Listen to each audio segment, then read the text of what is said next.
cette saison. Donc forcément, gros défi pour les Nantais qui reçoivent encore une équipe capable de tout. Ouh, et la relance complètement ratée de Richie Valmet. Attention Guérassi. Guérassi qui va partir tout seul. Guérassi, attention le retour de Valmet. Pourquoi pas Guérassi qui peut frapper. Oh la parade magnifique d'Ethan Schultz.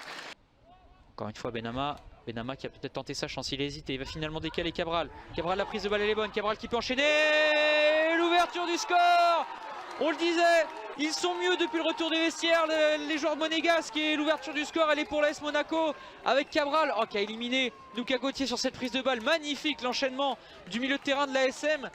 Le beau ballon encore une fois, et l'intervention de Mongo, et ça se précise cette fin de match. Il y a de plus en plus d'espace, de moins en moins de joueurs qui en ont dans les jambes. Et attention, ce ballon par-dessus. Encore une fois pour Guérassi qui est parti. Guérassi, il a du monde, il y a un 3 contre 3 à jouer. Guérassi a du monde à gauche. Guérassi, le renversement là-bas. Le renversement pour Touré. Touré, la frappe complètement écrasée. C'est sans doute l'une des meilleures occasions de se rattraper côté nantais qui vient de s'envoler. Il n'y aura pas de Coupe Gambardella au palmarès cette année.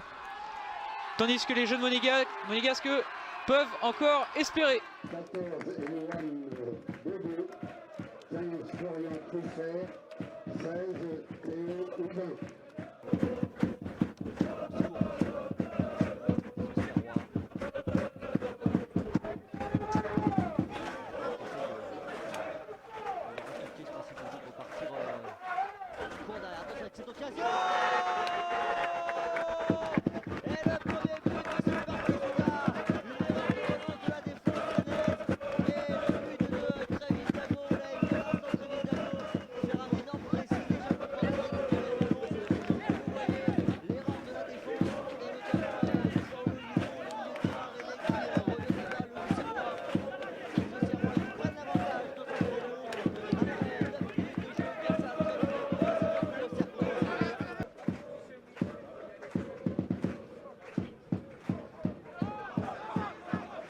La frappe, elle est belle. Et le poteau rentrant. Quelle frappe de Théo Marie. La pleine lucarne. Ils sont abonnés à la lucarne, les Auxerrois, en cette première période. Et ils parviennent à accentuer l'écart au score. Ils mènent 2-0 grâce à cette lumineuse frappe. Signée Théo Marie, 2-0 pour Auxerre contre Rennes.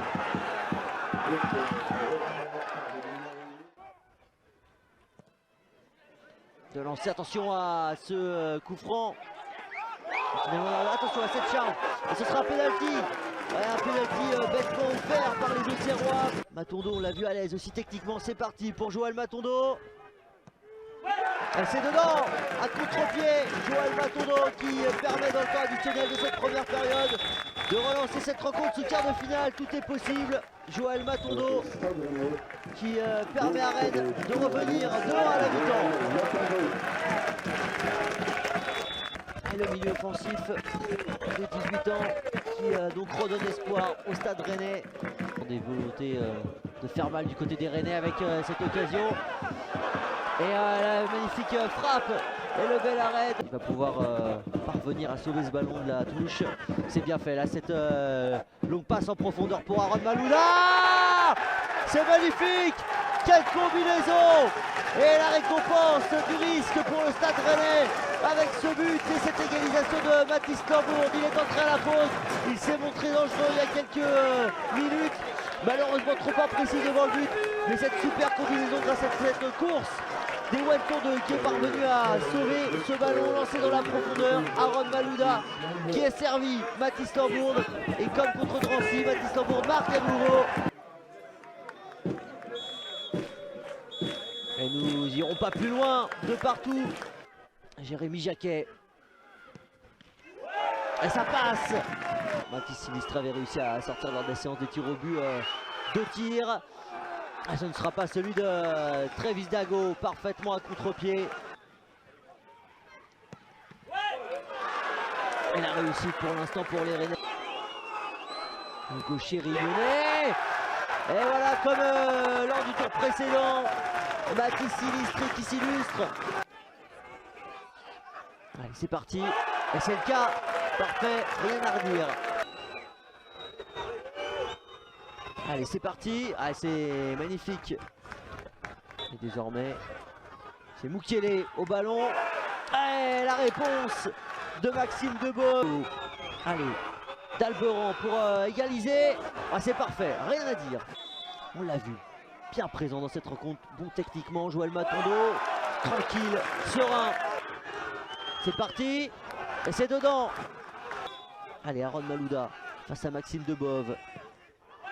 Et là c'est parfait cette fois-ci. Il connaît sa générosité, il va tout donner pour essayer d'égaliser. Parfait. Celui qui évolue maintenant avec les professionnels mais qui n'a pas joué hier contre Auxerre en Ligue 1. Et qui marque son tir au but. Qui se présente face à Silustri, rien à dire. Allez, Limon, impeccable. Le gardien rennais, son temps, tape le poteau, lève les mains. Et voilà, ce jeu d'intox aura eu raison des Rennais puisque c'est le Stade Rennais qui se qualifie pour la deuxième saison consécutive en demi-finale de la Coupe Gambardella. Après une longue séance de tir au but, les Rennais et les Bretons s'imposent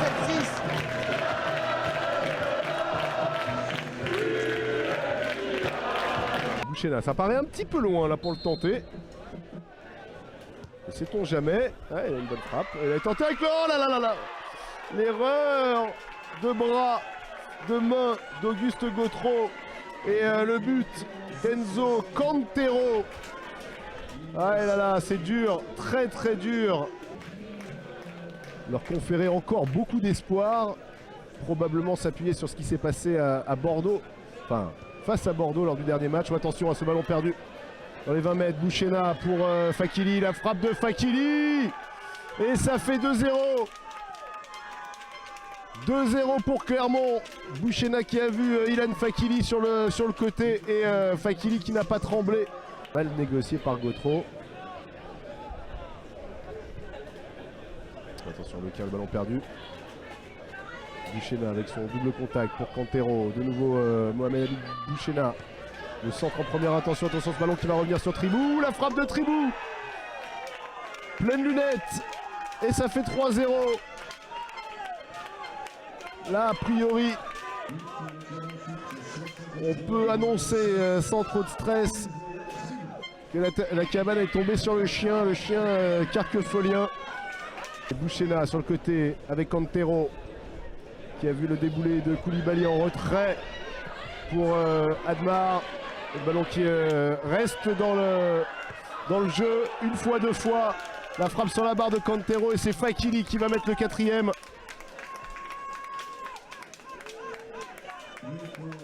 Quel parcours ils nous auront fait, les joueurs de Carquefou. Pour la première fois dans leur histoire, quart de finale, et on voit beaucoup de fair play de la part des Clermontois qui viennent taper dans les mains. Palois reçoivent l'Ogre lyonnais pour un quart de finale de Coupe Gambardella qui promet le feu, qui promet la poudre, vraiment. 2005, ici, les Lyonnais, vous avez reconnu bien sûr leur couleur habituelle.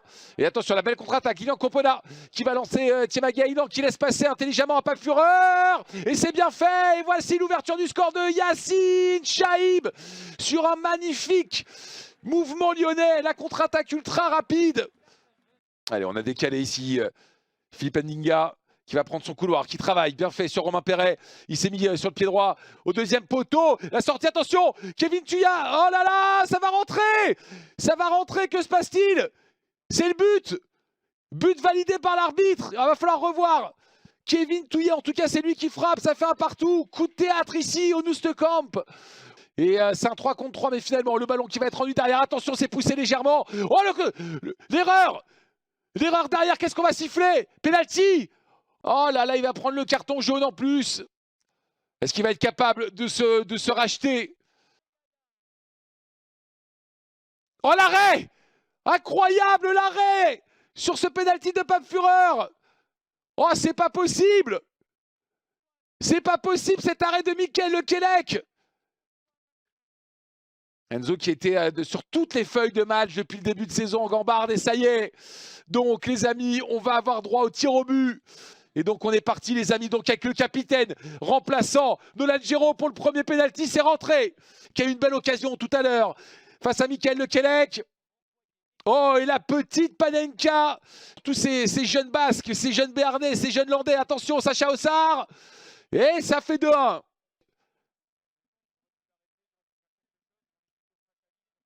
Ouh, il était bien parti. Il la touche, il le dit, il la touche. Avec son pied gauche, en douceur. Ouh, sous la barre, très bien tiré de la part de Tidiane. 3 partout. Avec son pied gauche. Aïe, aïe, aïe, aïe, aïe, aïe, aïe, aïe, aïe, Philippe, qui malheureusement, pour les Palois, 4e tireur, qui est bien un petit peu trop mou pour donner l'avantage aux Lyonnais. Enzo Molodé, ça craque aussi, aïe, aïe, aïe, aïe, aïe, le bel arrêt de Michael Lequelec, mais qu'est-ce que c'est que cette séance? Ouais, tiré plein centre. Thibaut Lafargue et Sarante, celui qui a le plus joué cette saison. Lilian Copona, ouais, c'est l'arrêt de Michael Lequelec qui envoie les Palois en demi-finale. Énorme surprise ici au Noustecamp qui qualifie les Palois sur une séance de tir au but complètement dingue. Michael Lequelec, complètement fou, qui aura arrêté ce pénalty à la 92e et derrière sur la séance de tir au but qui va sauver une fois et puis derrière qui qualifie les siens. Quelle folie!